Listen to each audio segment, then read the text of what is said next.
Picture this. You're relaxing after work. A glass of wine, a cold beer, maybe a shot of whiskey. Harmless, right?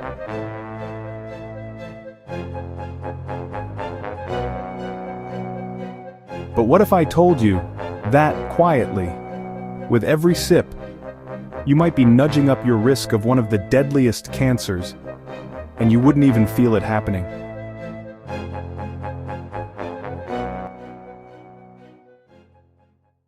This isn't a scare tactic, it's the conclusion of a massive scientific investigation. A deep dive into 30 large studies across Asia, Australia, Europe, and North America, tracking nearly 2.5 million adults for more than 16 years. That's not just a handful of people in a lab, that's the equivalent of the entire population of a small country being monitored for over a decade and a half.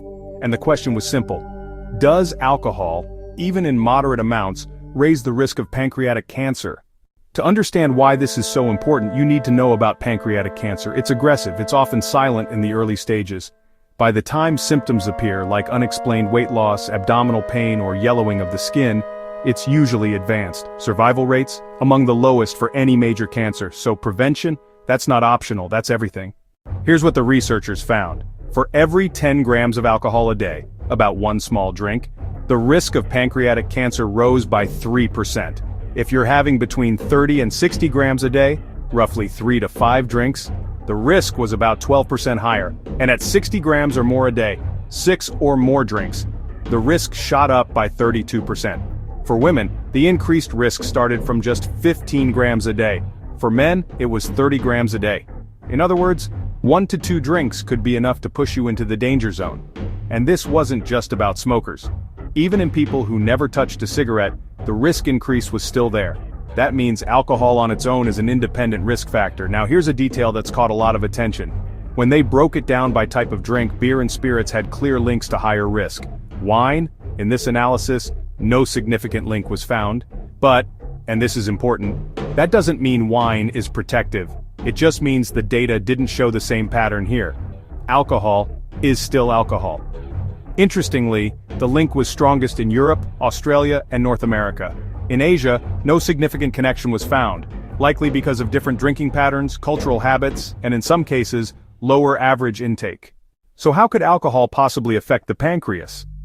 Alcohol can cause chronic inflammation, which damages cells over time. It creates oxidative stress, flooding your body with unstable molecules that can harm DNA.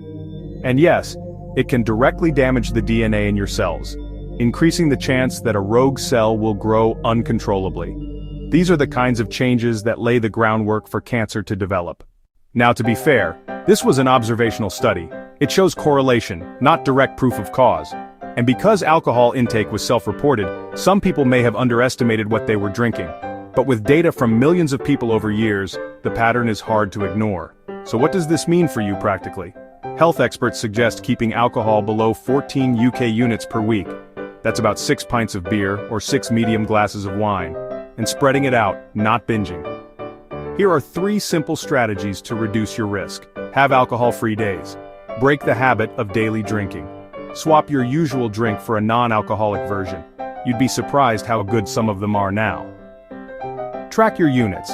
Many people underestimate how much they drink. And if you already have other risk factors for pancreatic cancer, like a family history, smoking, or chronic pancreatitis, cutting alcohol might be one of the most powerful changes you can make. To recap, risk rises with each extra drink per day. Beer and spirits showed higher risk in this study. Women's risk rises from lower levels than men's. And the safest level of alcohol for cancer prevention? Probably none at all.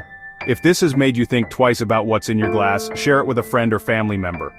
And if you want more clear, evidence-based health advice you can trust, make sure you subscribe. Because next week, we're diving into how sugar compares to alcohol in harming your liver.